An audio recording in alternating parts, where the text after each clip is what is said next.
say, this doesn't look to me like a place where a Wampus cat would live. You got a cute little fountain. You have the historic downtown. I don't see any place where a hideous mythical creature might actually live. But you know what? People around here might have seen one. Maybe they've seen a Wampus cat. Let's go find out. Do you guys know what a Wampus cat is? No? We don't. Never heard of a Wampus cat? Now, do either one of you actually know what a Wampus cat is? Absolutely not. I've never actually heard of one. I've just seen one before. How long have you lived in Conway? I've been here, I want to say, I'm not initially from here, but I've been here for about 4 years or so. 4 years? What about you?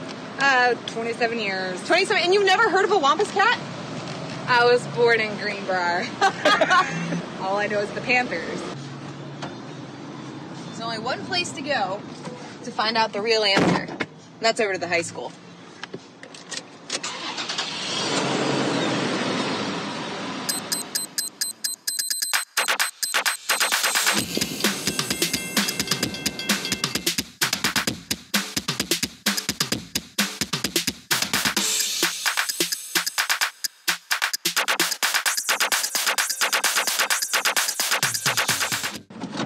So Conway was christened the Wampus Cats in 1922. They're one of only 6 schools to be named the Wampus Cats, and I'm interested to know where the other 6 actually are. I didn't do that research before I came out here, but the Wampus Cat comes from Appalachian lore, and according to folktales, it is this mountain lion. I've seen it some places where it's half woman, half mountain lion with yellow eyes, fangs, saliva, and there's even something about a smell. I guess I better go find out what they actually are.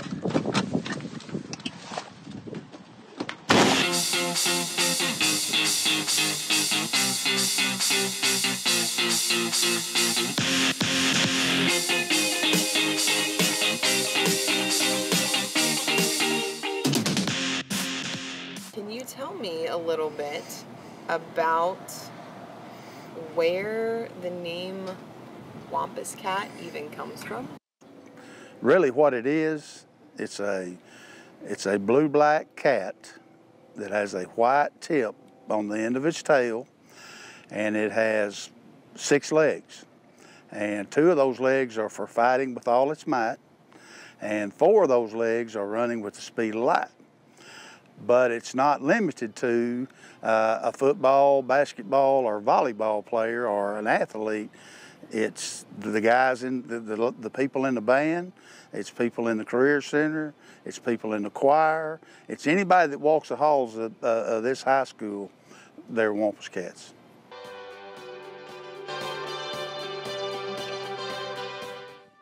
It's a story that's told to every player who steps on Joe T. Robinson Field. He liked to laugh. He knew how to crack you up. Yeah, he liked it. Yeah, that was him. Matthew Burdick, senior quarterback for the Senators, who was injured in a car accident on his way home one September afternoon in 2003. We were taking things for granted. We did assume that we would see him the next day. And we had just watched film. We just beat Hall the Friday before. We just had a practice on a Monday, and it was, hey, you know, get your tail back to practice on Tuesday and let's get better.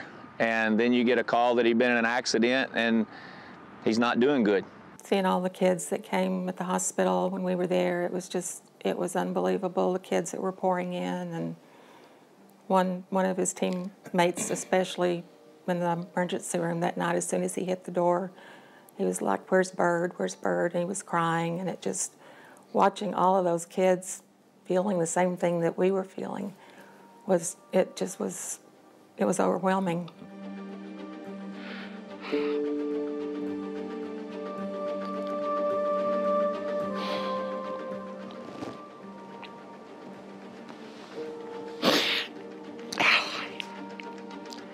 Jogged a memory there.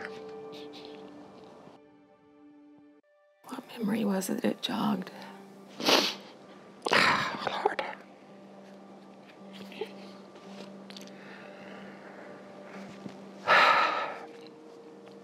The whole team came up to his room. Matthew Burdick died the next day, 4 days after his accident on Friday, September the 12th. It really kind of unified the whole team. And it became a really tight-knit group that because of that tragedy, had to become a family. In the days and weeks that followed, the number 12 began to emerge. Remember September 12th, number 12. 12 victories. There were 12 seniors left on the team. Even now, the number 12 surrounds the Burdick family, as if it's a message from Matthew that he never really left. It just, every day almost, something will pop up with the number 12. We had just found out we were going to be grandparents for the first time 10 days before his accident. And on the 12th of January, we found out that it was going to be a little girl. We were married on the 12th. I mean, it just, our granddaughter's birth date, when you add up the birth date, it's 12. It's weird, but in a wonderful way. In 2016, Joe T. Robinson memorialized Matthew Burdick forever, placing his retired number 12 at the center of their new field. That was the only thing we asked. When the district talked about putting in turf, that was our only request. We didn't care what color it was. We didn't care what went in the end zones. The only thing we asked as a program and as a community was, can we have the 12 on the field? Putting his number on the field. That is permanent. They tell Matthew's story every year. Yeah. You don't want your child to be forgotten. Yeah. And that just makes you so happy when you see, sad, but it makes you feel good too that other people still remember and haven't forgotten him. I caught my touchdown pass in that corner right over there my senior year, and so it was a big deal for me. And I still remember. In fact, me and some of my classmates, we get together, we'll reenact that play. Lake Hamilton and Lakeside, separated by only 15 miles, they've played every year since 1968, except for 2 in the 1970s. Oh, and of course the nearly 2-decade span between 1999 and this season. Steve Anderson has seen the rivalry from both sides. It was unusual going from a Lake Hamilton football coach to a Lakeside administrator, and now I've come back to being a Wolf. And I was told when I came here, you've only got to win 1 game to get your contract renewed. And I laughed, and she said, "You think I'm joking? You got to beat Lakeside." Beat Lakeside they did. For 12 consecutive years, the Wolves bested the Rams. It was part of the reason why the two teams stopped playing. Our football program had really peaked, and Lakeside's football program at that time was struggling. And then there were the off-the-field issues, something administrators are still hesitant to discuss. Till it got to that point where there was getting violent and to the point where kids were being foolish. Which is why it took Anderson nearly a decade to be able to convince the school boards to renew the rivalry. There was some interest with the athletic department and the football coaches there, but there was also some concern, is this going to bring out the worst in our kids again? After lengthy talks and meetings, the decision was made to renew, and on August 31st, 2018, 10,000 strong came out to see the Wolves play the Rams for the first time this century. It was a special night, and when you come out on the field for pregame and this place is full, and that's a playoff type atmosphere, if not state championship atmosphere. So I was proud of our community and proud of both teams and what we were able to do through the game. The Wolves won the game, but the community is the real winner, as both schools hope to continue the annual rivalry game past their currently scheduled 2019 season. These kids, they go to church with each other on Sunday, they date each other on Saturday, but 1 week out of the year, the Wolves and the Rams are arch enemies. In Hot Springs, Dorian Kraft, THV11 Sports. Is a sound familiar to every North Little Rock fan? The 1980 Chevy, affectionately dubbed the Spirit Truck. Tell me about the history of the Spirit Truck. Okay, so it started out in 2004, and it was just a bunch of guys that wanted to get together and get it. So it was donated by a guy that I can't remember his name, but back then they just started it, and it's been there ever since '04. How does the Spirit Truck get passed down every year? At the athletic banquet, the previous 4 guys pick 4 juniors and give it to them at the very end of it. What does it take to be picked as a member? Is it the Spirit Truck Squad? What is the official title of the 4 group of guys? Spirit Truck guys, it's me, Alex Cawley, Grant Smith, and Hayden Givens-Craig, and to be picked, you just have to be loud and show spirit at all the games and show up to as many of them as you can. Okay, well then now I have to ask, how did you make yourself stand out? Wore a lot of bright stuff, pretty much, and my older brother was a Spirit Truck guy, so that kind of helped. In fact, John Henry's older brother Ryan gave our own Hayden Balgavy a ride in the Spirit Truck just a few years ago. You just mentioned your brother had it. Explain to me the Jolly Malik tree of how this truck has gotten passed down, because you are not the only set of brothers that have had this truck, right? No, we're not. So it started with Bradley Jolly, and he's a year older than my brother, and Bradley gave it to my brother, and my brother gave it to Nate Jolly, who's Bradley's younger brother, and Nate Jolly gave it to me. Okay. Are there any more Jollies or Maliks coming through North Little Rock? There's one more Jolly, but he's too young for me to give it to him. So then obviously the next question is, can you take me in the Spirit Truck? I can. All right, let's go. Okay. I got to get in on that side because the other one.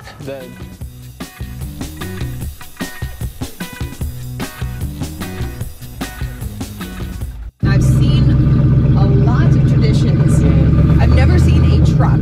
Yeah. Tell me a little bit about what this means to North Little Rock High School, to the students, and just to the overall tradition that is the Charging Wildcats. Well, I guess just since the truck is so loud and old, it kind of represents that how loud our student section is and how loud our student body is.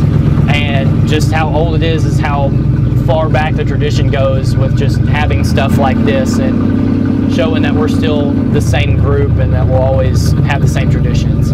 I lied when I told you earlier that it was the last question, because I have the most important question of the day. Can I drive the Spirit Truck?